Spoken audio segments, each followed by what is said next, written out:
Jepthra Creed has a wide variety of bourbons that we have never gotten into until this episode. We're getting into the bottled and bond bourbon. And we brought Phil. Oh, yeah. Hi. Let's go! Pow!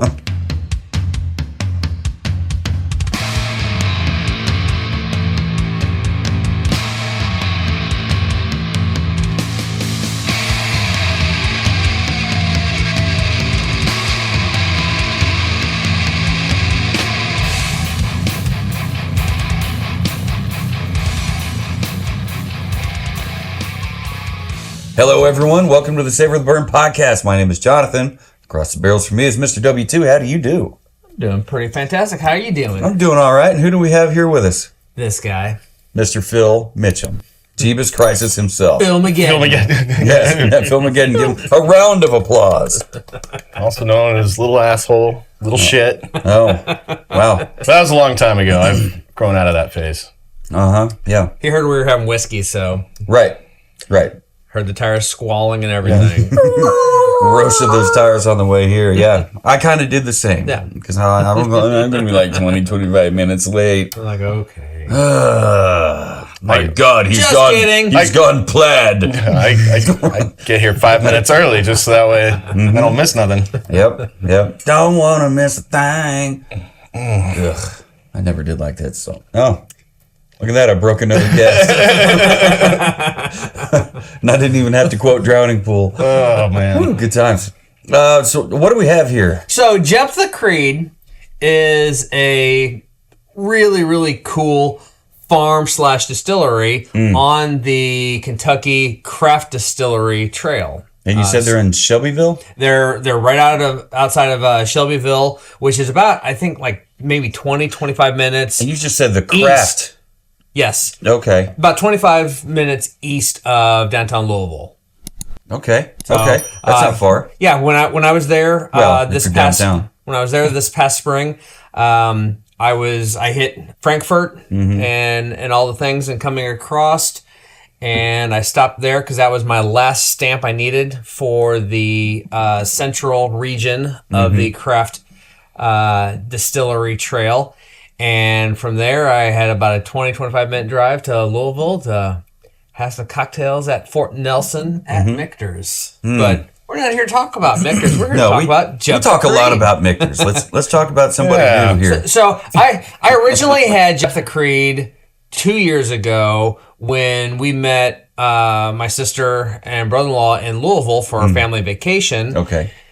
They brought some bottles. I brought some bottles. We bottle shared, and one of them that they brought was the Jepthra Creed 4 grain. Okay. And it was really, really good. And so I was really excited to get back to there because this is something that I have not seen on any shelves here in Kansas City. So I was excited to get back there and try something. And so I had already decided, I was going to get a bottle of something from there. And being on a wheated bourbon kick, and I knew that they had a wheated bourbon, I was like, that's probably the one I'm going to get unless there's a distillery exclusive, because I also am a huge fan of the cask strength single barrels. And so I got there and I was like, you know what? I need to do a flight. So I had them do me a flight. I did. And you chose your own. Right? I did. I picked what I wanted. I picked their Bloody Butcher single barrel cask strength offering. That was like a $120 bottle, which would have been fine. I was there for it. I was ready for the exclusives and all the things. When in Rome, drink their whiskey. Exactly. I tried their wheated bourbon. Even though I had it before, I went ahead and did their 4 grain, and then I pulled their bottle and bond, and I tried them all. They were all really good. The wheated one, though, I just felt it was okay.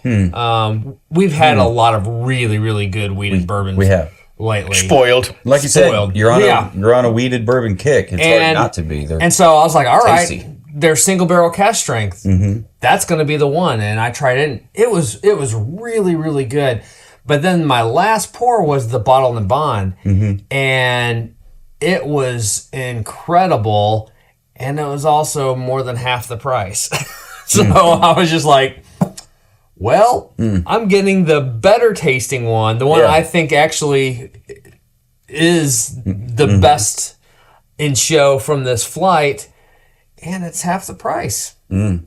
Okay. Yeah, I mean that makes any decisions But easy. Just looking at this bottle, it's the art on this bottle reminds me of like that Scotch that I love it. Yeah. what was it, the Highland Park Viking Honor? Yep. It's probably over there somewhere, but yeah, it reminds me of that, like with a little what is that? The little knot, a little three-leafed Gaelic vines knot kind of thing. or is that like and there's there it vines is. and branches and that. tree roots and stuff. Well, I've got a lot of stuff to read about this because there's a lot. Jepthra Creed is a farm and they are a distillery, so they do a lot of farm to bottle. Oh, and they're of Scottish descent, so that might be where they got their. There you go. Yeah. I just remember I read like half a sentence on the side of the bottle. Their family motto is like 2 words, but in English it's 6. It's like never forget where you came from. You crack this open and get us poured up, and I'll read a little bit of Want to do the honors? Okay. Yeah. Okay. Yeah. So this is the Jepthra Creed bottled in bond, which makes it a bourbon. It is a 4+ year age statement. Bottled in bond means it's a minimum of 4 years. It has to be at least 4. 100 proof. The mash bill on this is 75% bloody butcher corn, 20% malted rye, and Pause for 5% bottle pop. Bottle malted barley. Oh, Nice. it's a good pop. 75% bloody butcher corn, 20% malted rye, and 5% malted barley. Okay. The Okay. Nethery family, proud owners of Jepthra Creed, own around 1,000 acres throughout Shelby County, which includes the distillery property and their home farm. At his grandfather's urging, family patriarch Bruce Nethery bought his first swath of farmland when he was 18, making him the youngest farm owner in the state, and has been expanding ever since. As a 5th-generation farmer, Bruce just had it in his blood. The 64 acres that make up the distillery property are covered in crops that are producing the grain, corn, fruits, and other ingredients that will go straight into Jepthra Creed bourbon, vodka, moonshine, and brandy. The lines of trees are not just to provide a scenic touch. They bear apples, pears, pecans, apricots, and cherries. There are rows and rows of budding raspberries, figs, kiwi, blackberries, blueberries, chocolate mint, peppermint, spearmint, strawberry, and basil, even beehives for honey. It's truly a farming wonderland. Joyce Nethery, master distiller for Jepthra Creed. As far back as she can remember, Joyce has had a passion for chemistry. She earned a master's degree in chemical engineering from the University of Louisville's Speed Scientific School, and for 15 years worked as a process engineer in industrial scale distillation. She then spent a decade teaching high school chemistry and physics before her husband Bruce's dream of opening a distillery reignited her passion for the distillation process, and the rest, as they say, is history. Her deep love for farm life, as well as her many years working her family's land, have given her invaluable insights into growing the wide variety of crops used in Jepthra Creed products. It has also inspired the distillery's distinct ground-to-glass maxim. In addition to being a master distiller and owner of Jepthra Creed, Joyce is a devoted mother of 2 who has a passion for all things Kentucky. She couldn't be prouder to carry on the state's long history of distilling the finest spirits in the world. This is beautiful. I mean, it's beautiful in the glass. That's a great color. The legs are super interesting because you'll have really thin ones, and then they're flanked by thick ones. It's like, how does that even happen? So it makes me wonder if one day, like, we would be able to see, like, the legs on the glass and be able to tell what distillery it is. I remember early on, you told me that there was somebody that was able to do that. Yep. They could tell you all about it. This is a great nose. Right off the bat, corn, sweet, vanilla, Citrus. vanilla bean anyway, caramel, Mint. Yeah. mint. Yep. I wonder if that's from the 5% barley. Could or did be. you say 4%? Nope, 5% malted barley. Maybe some apple, a little bit of walnut maybe. I do get something nut. So we get the Family show. palate. Yes. Cheers, sir. Prost. Cheers, Jepthra Creed. Jepthra Creed.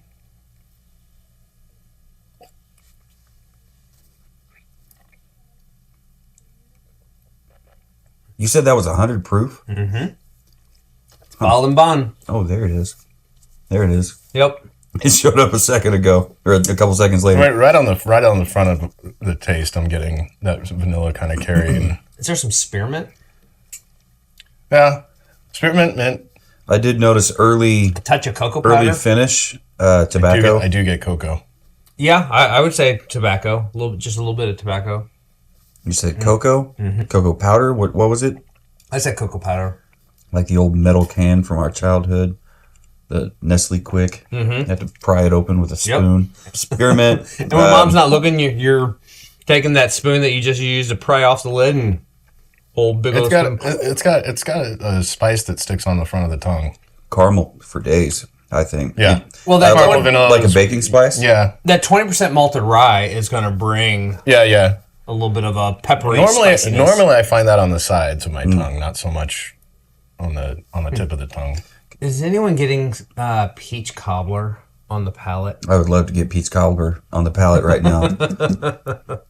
Thanks for saying that. Now I need to go hit up a fucking Ponderosa buffet or something and go find their peach cobbler. I need your peach cobbler to burn my mouth like I'm eating hot lava. I'm not getting peach cobbler. I do get some sort of like super light cinnamon, like kind of like the sweeter cinnamon, not so like fireball cinnamon. Ugh. I'm going to also say some bruleed brown sugar. Okay. A little bit of oak. How about With a little bit of char on the side. How about on the finish? I think that mint carries through. The mint carries through. For sure. It's nice, The long and tobacco warm. is always there, you know. But on the finish anyway, every pull has led to a little bit of tobacco on the finish.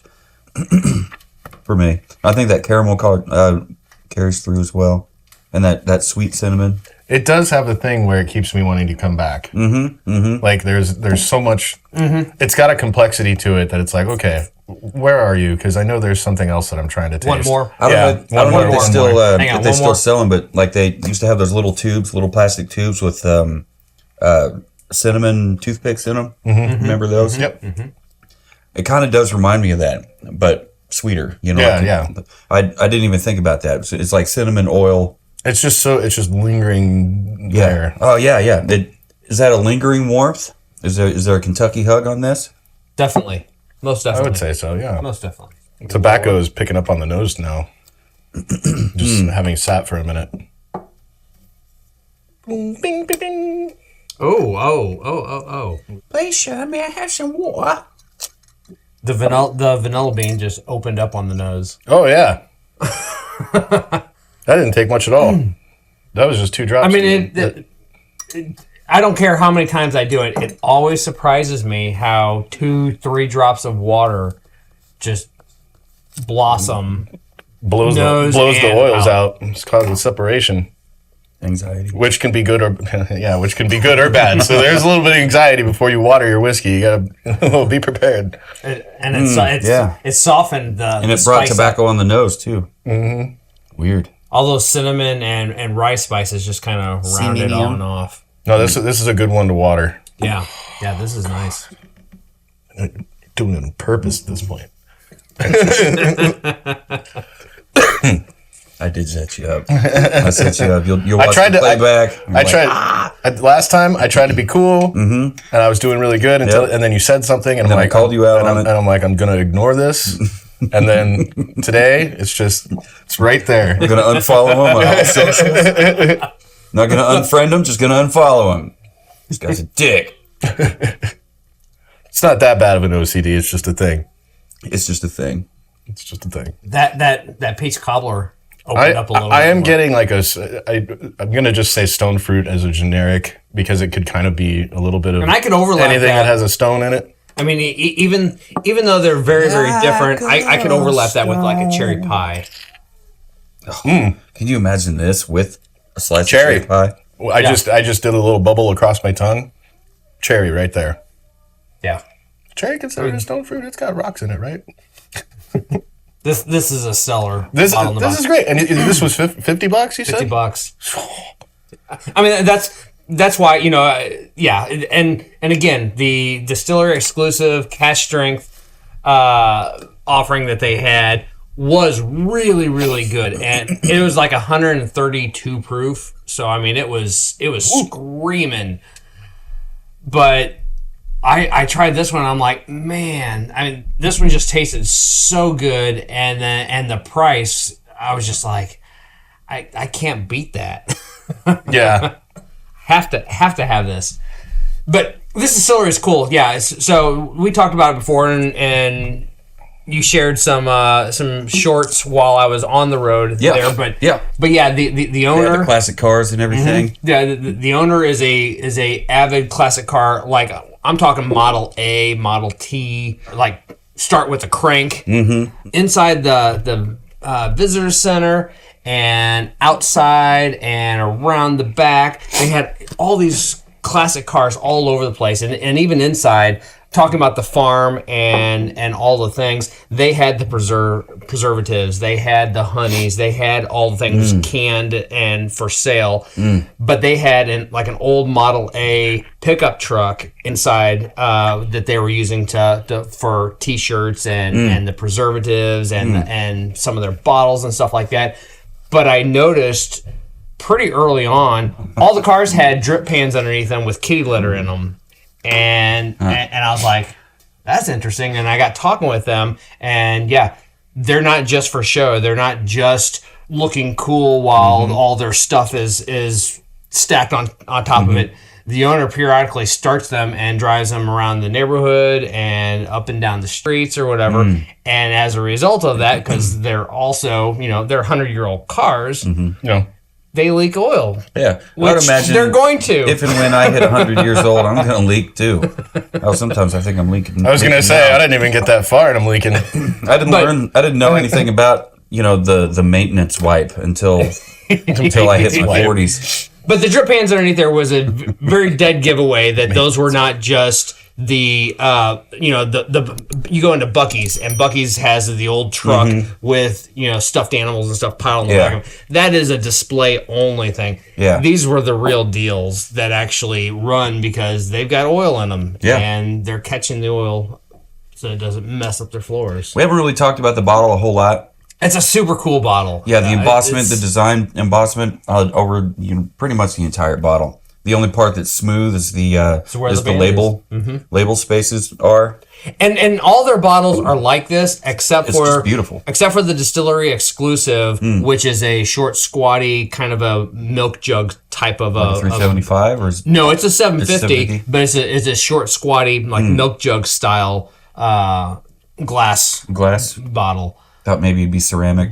Nope. That's cool. And I like the care that they took to center, so when you look at the front of the bottle of the label, the symbols, the embossing is lined up, same way on the back. It just looks nice, and it helps me to figure out where to, when I set it here, to, it's going to point at the camera. There you go. Like, where's the back of it? like a targeting reticle. Yes. Well, I would have never used the word reticle, but I like it. I think it's radical. So we've talked time and time again about the whole bottle and bond thing, and the whole 1897 Act and all the things, and what was going on back then that kind of made the Bottle and Bond Act so important because distilleries were trying to kill their patrons because they were putting. Like Judas Priest. Everything. I mean, they're putting shoe polish and and just all kinds of stuff. God, and just to color it and to give it some flavors and just whatever they could do, because they weren't aging it. They were taking it right out of the still and trying to make it look like this without having to spend time on it. Because the other thing too is back then is as soon as it came out of the still, taxes were due on there. It didn't matter how long it was sitting on the shelves. You had to pay taxes as soon as it came out of the still. And so that's why back then no one was interested in putting it in the barrel and leaving it alone for anything could year happen. Or feels 4 like a years. failure in the process there. Like I'm surprised that they would have to pay taxes on it right then. That's where I think the failure is. And it's changed since then as a result of all this. But as we've dug into it, we've just learned and we've come to appreciate the Bottle and Bond moniker is still a very, very relevant statement. Yeah. And sometimes people play around with those parameters. Yeah. Like it has its minimum requirements. It's minimum requirements. You know, Henry McKenna is a 10-year. Yeah, it can be a bottled 10-year and bond, or it can be a higher proof than 100. But no, sir. No, I thought we had a bottled and bond that was a higher proof than 100. Nope.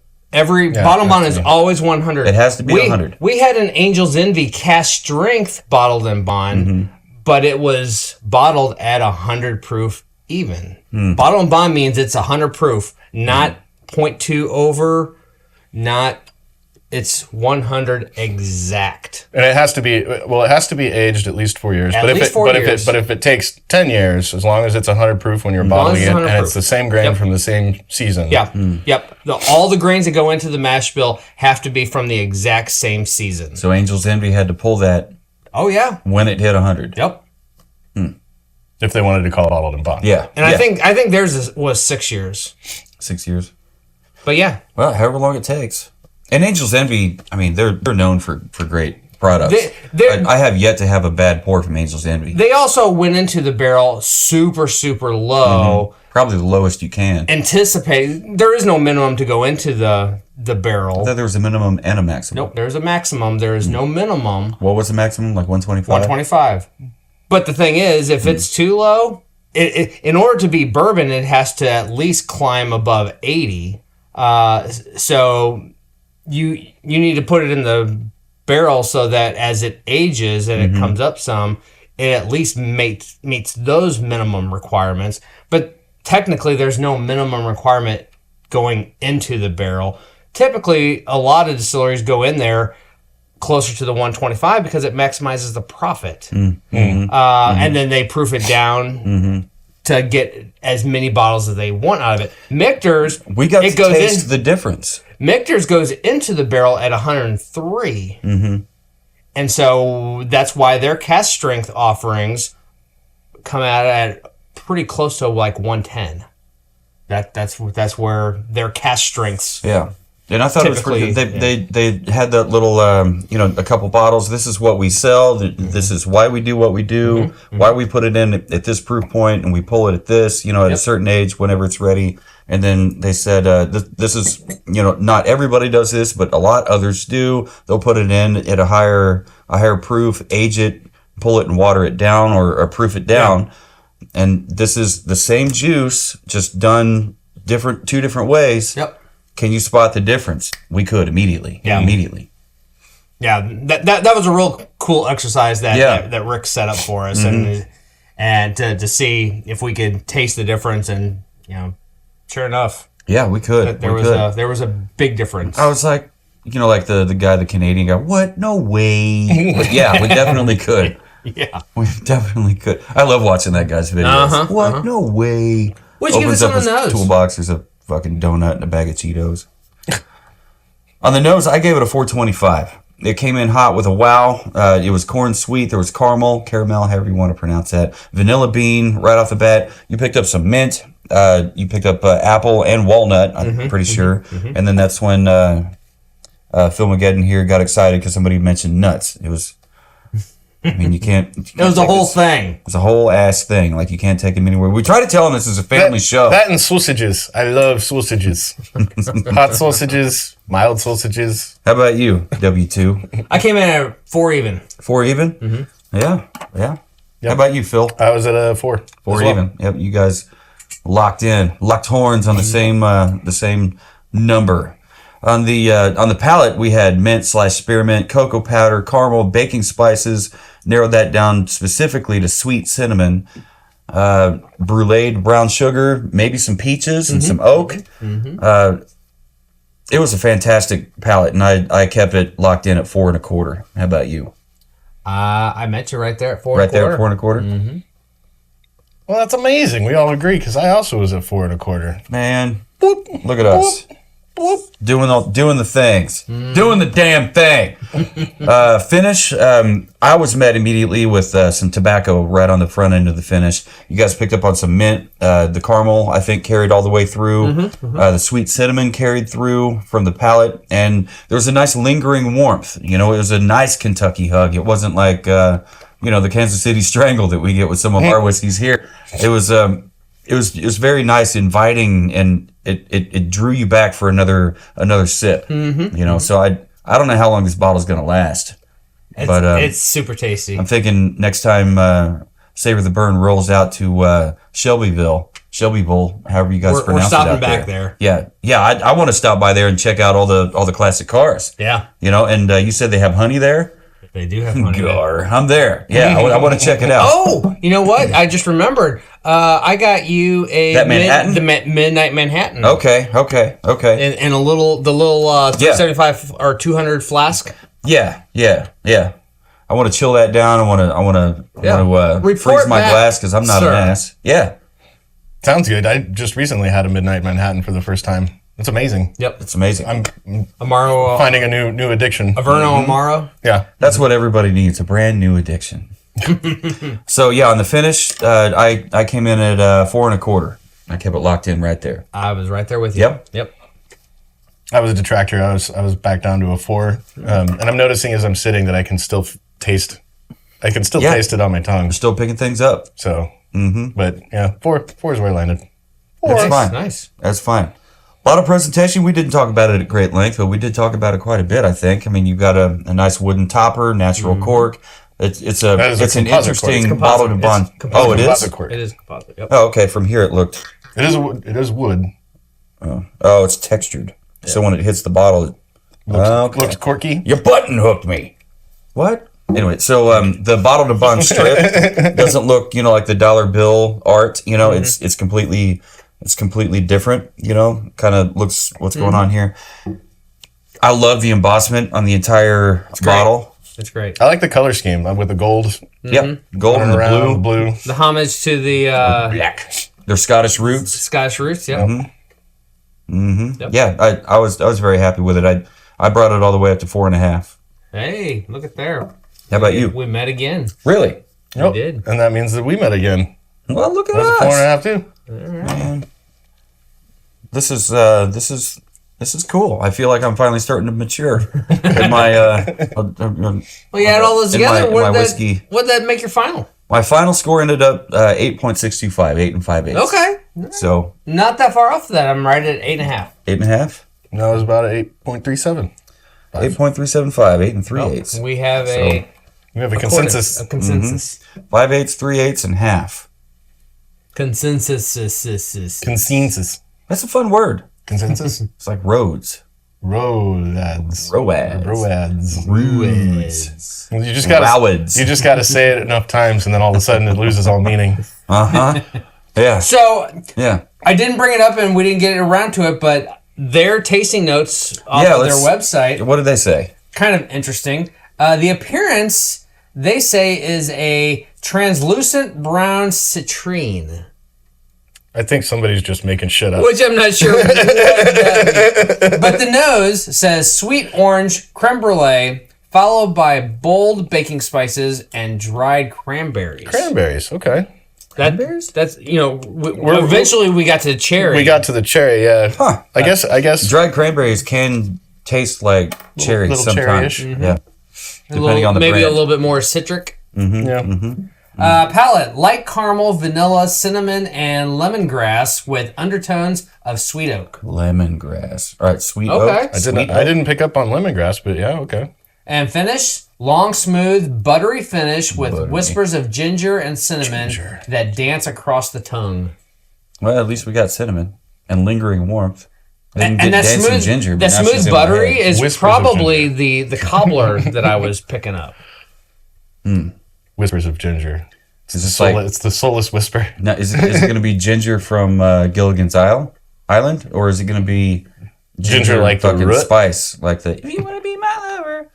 Oh, wasn't there a ginger? I don't know. Which one was a redhead? Yeah, maybe ginger I don't know. I mean, all gingers. I remember are Posh because she was Smoke Show, but the other ones I don't really remember them.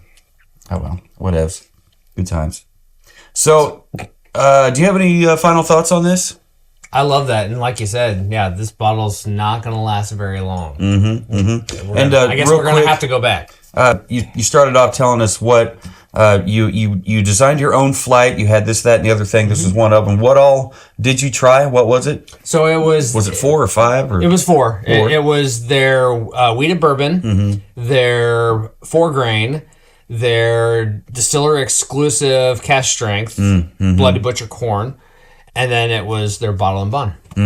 And this one took the cake as far as you're concerned. Yep. But the rest of them are still very good. They're all very good, yeah. I'd like to go out there and definitely have a flight for myself. So if that sounds good to you, I would encourage you, if you're anywhere in that area or near it, to stop by. Take a little detour, a little side trip there to Shelbyville and check out Jepthra Creed. See what they have to offer. They should have classic cars outside, maybe leaking a little bit of oil, but at that age, who isn't? I know I am. I think it's like 10 minutes from Bullet. 10 minutes from Bullet? Yeah, we were at Bullet. Bullet turned out to be a really fun little distillery. When we went out there, we drove right by it. We were like blowing down the highway. Okay. And I remember seeing it on the side of the highway. I'm like, we should probably stop because I do need the stamp, but it also made for a good reason of I got to go back because I got to get the stamp. Yep. Can't do everything all the time. You have to spread it out a little bit. And Bullet's not our favorite, but that distillery was actually kind of cool. It was really cool, and the people made it really cool. The people they were fun to talk to, and our fellow patrons there. They were not Patreons. That's a totally different thing. SavorTheBurn.com/Patreon. Sign up for free. But the fellow drinkers there. I mean, everybody had a story. Yep. What are you doing here? Really, where are you from? That's cool. You come out here a lot? Like, is this a family affair? And really, she's turning 21 today, so you're already starting her on the hard liquor. That's awesome. Nice to meet you. So it's a whole thing. Anyway, it's all part of getting old. So no matter who you are, where you are, what you're drinking, and who you're drinking it with, never forget. Keep on burning.